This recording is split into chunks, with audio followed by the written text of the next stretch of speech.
heboh, dan menohok. Itulah dua kata yang tampaknya paling pas untuk menggambarkan panasnya isu yang kembali menyeret nama Inara Rusli, Wardatina Mawa, dan sang suami Insanul Fahmi. Inara usai dilaporkan Mawa ke pihak kepolisian, kembali harus dihadapkan pada permasalahan lain dengan seorang yang dulu sangat dekat dengannya, siapa lagi kalau bukan Eva Manurung, sang mantan mertuanya sendiri. Tanpa banyak basa-basi, Eva menyampaikan sebuah peringatan keras kepada Inara. Lebih jauh lagi, Eva juga menyinggung satu hal penting yang menurutnya menjadi salah satu harapan dari sang buah hati di tengah permasalahan ini, yaitu memperjuangkan masa depan ketiga buah hatinya. Lantas, apa sebenarnya pesan menohok yang ingin disampaikan Eva Manurung kepada Inara? Dan benarkah dari penuturan Eva, Virgon memiliki niat untuk kembali memperjuangkan hak asuh anak-anaknya, serta bagaimana pandangan hukum terkait kemungkinan tersebut?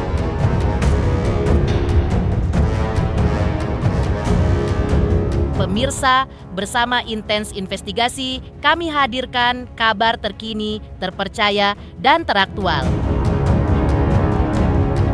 Tetapi sebelumnya, jangan lupa untuk like, subscribe, dan juga share channel YouTube ini.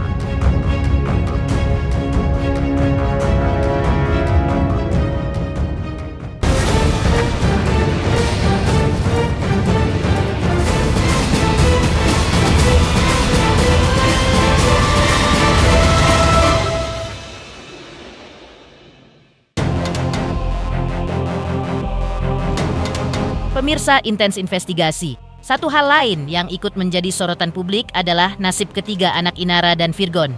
Dan menariknya, Eva Manurung, ibunda Virgon, justru menyinggung hal yang belum pernah dibahas sebelumnya, yakni keinginan Virgon untuk kembali memperjuangkan hak asuh anak-anaknya. Dalam pernyataan singkatnya, Eva menegaskan bahwa sebagai seorang ayah, Virgon tetap memiliki naluri untuk menjaga dan memastikan anak-anaknya tumbuh tanpa tekanan. Namun, ketika ditanya kapan langkah tersebut akan diproses, Eva mengaku belum mengetahui waktu pastinya.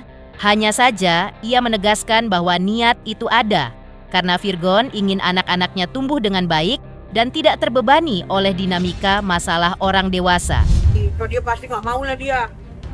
Sebajingan kita kan gitu deh. Kapan akan diproses Pak untuk belum tahu, saya nggak ngeh. Tapi mau ada niatan ya Pak? Pastilah, dia juga kan kepengen anaknya jadi baik ya. Anak-anak itu nggak punya tekanan. Kayak dia juga berpikir itu anakku sekarang anakku memang kadang-kadang perkataannya agak menyelkit kalau bicara ya kan. Tetapi itulah bentuk pedulian dia sebenarnya. Kayak marah sama saya, ya berarti kan dia sayang sama saya. Jangan ya maaf, jangan begini, jangan gini, gitu loh. Eva Manurung masih terkait pernyataannya kepada awak media siang tadi. Memang juga sempat diminta untuk menanggapi salah satu pihak keluarga Inara, yaitu Ozi Syahputra, yang dituturkan olehnya keberatan karena anaknya yang dituding berzina. Disinggung mengenai hal ini, Eva menekankan bahwa dirinya tidak dalam posisi menuduh siapapun sejak awal, tapi ia menyebut mencoba untuk tetap objektif dan menyerahkan seluruh proses kepada hukum. Aku nggak ada urusannya sama itu ya. Nggak terima anaknya dibilang berzina apa. Udah nanti kita lihat aja. Saya pun nggak mau nuduh kan dari pertama saya bilang saya pun tidak mau menuduh. Akan tetapi bisa kayak gini, makanya merendahkan hati. Ya kan? Merendahkan hati itu yang terpenting dalam hidup ini. Jangan songong, jangan sok kaya, jangan sok cantik, jangan sok ini. Santai, ya. Lalui hidup ini dengan bersahaja. Pandang anak-anak yang tiga itu. Itu akan lebih kuat mengunci diri kita. Gue harus apa dan bagaimana. Masih dalam rangkaian pernyataannya kepada awak media saat itu, memang agaknya unik cara Eva Manurung dalam mengomentari permasalahan ini, sempat memberi apresiasi yang cukup besar kepada Wardatina Mawa. Karena menurutnya langkah yang diambil Mawa ketika mengetahui menunjukkan kedewasaan dan keteguhan hati seorang istri, tak terkesan gegabah seperti mungkin beberapa orang yang sempat terlibat dalam permasalahan ini. Pernyataan Eva ini pun sontak menjadi sorotan karena dianggap sebagai bentuk pengakuan bahwa apa yang sedang dilakukan Mawa bukan sekadar reaksi emosional, melainkan proses hukum yang dijalankan secara hati-hati dan bertanggung jawab. Waduh, nggak tahu lagi ya. Saya nggak ngerti ya. Ya, kalau dia yang pertama ke Denny Sumargo, ya kan kita tahu semua itu kan.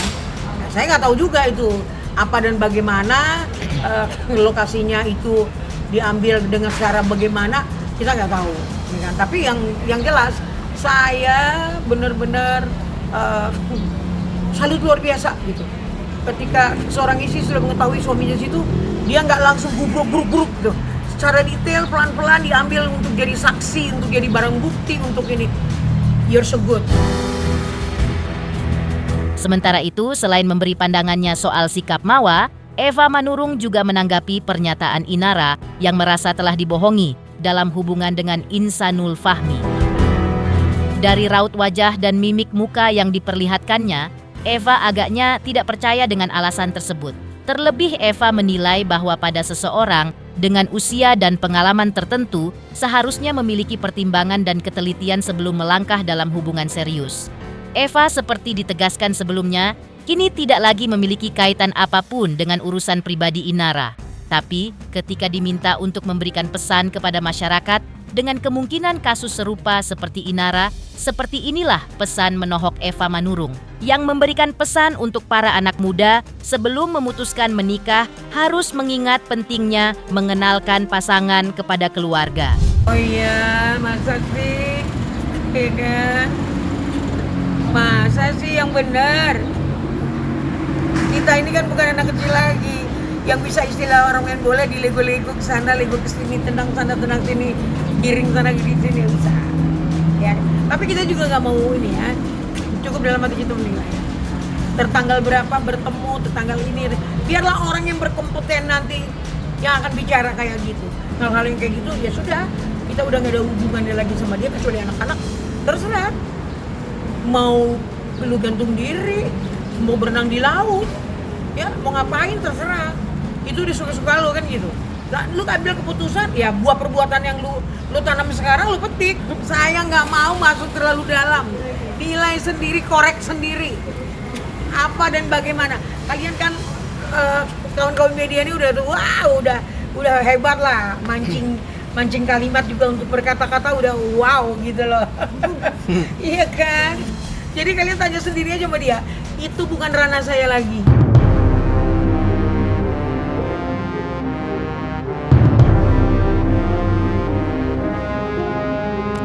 Untuk kalian-kalian yang muda, kalau ingin nikah, ya aku kasih clue-nya. Pergi ke rumah keluarganya. Tolong ajak saya ke rumah keluarga. Perkenalkan saya dengan ayah ibu kalian. Terus tetangga-tetangga, hai cari info. Bukan kita jahat, tapi kita nggak mau tertipu untuk di kemudian hari. Kalau kita pun mau berjalan tanpa aral melintang, tanpa ada halangan di depan kan gitu. Itu baru keren. Ya, cari teman-temannya atau kamu gimana caranya. Di tengah panasnya isu ini, muncul pula pertanyaan besar. Apakah laporan perselingkuhan terhadap Inara dapat mempengaruhi hak asuh anak yang selama ini berada padanya? Seperti apa analisis hukum lengkap dari Tony RM yang membeberkan apa saja syarat, peluang, dan konsekuensi jika Virgon benar-benar memperjuangkan hak asuh tersebut?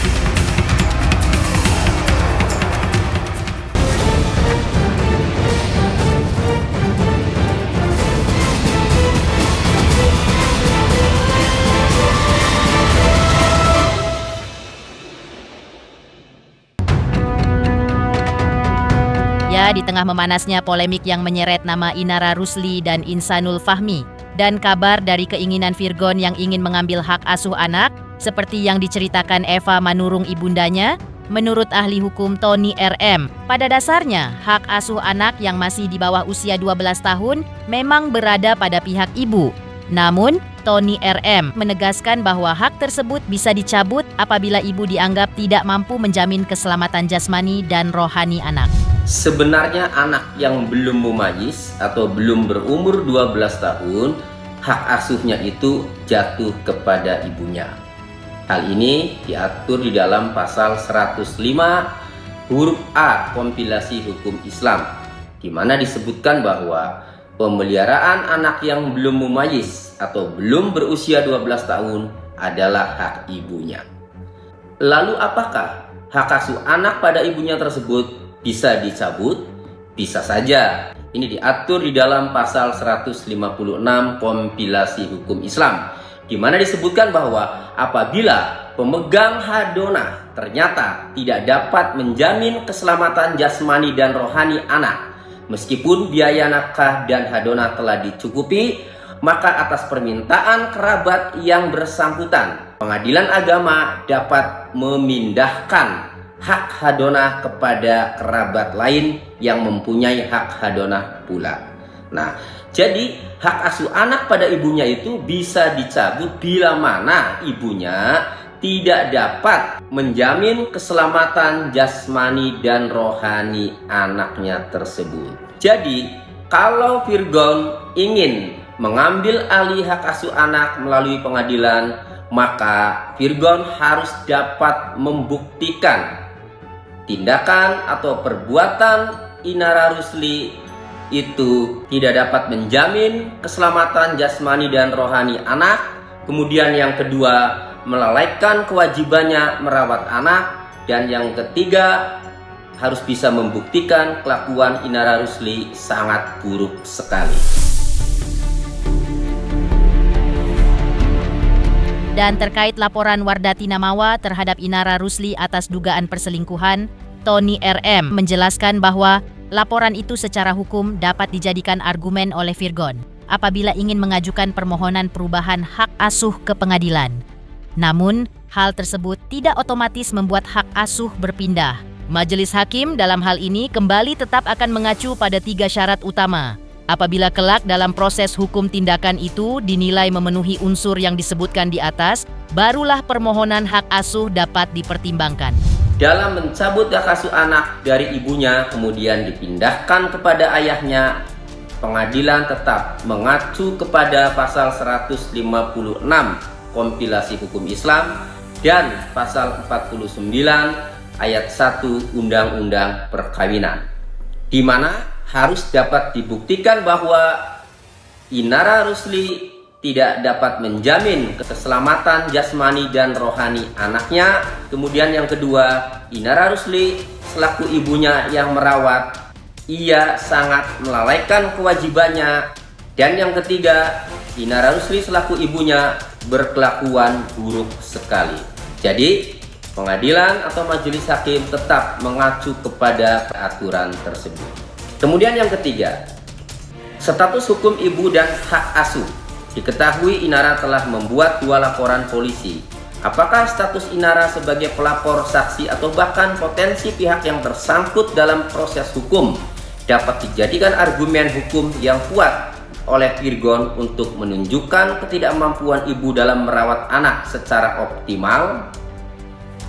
Bisa saja Inara Rusli yang tersangkut kasus perzinahan yang dilaporkan oleh istrinya Insan Fahmi bisa saja dijadikan dasar atau alasan meminta kepada majelis hakim agar hak asuh anaknya itu dipindahkan kepada bapaknya. Bisa saja.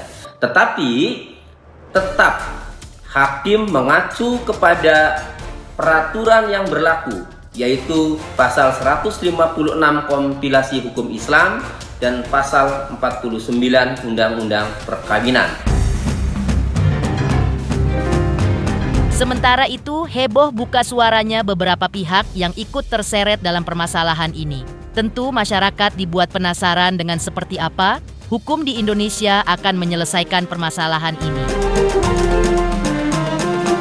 Lantas apa kata pengacara kondang Hotman Paris Hutapea saat diminta untuk berkomentar?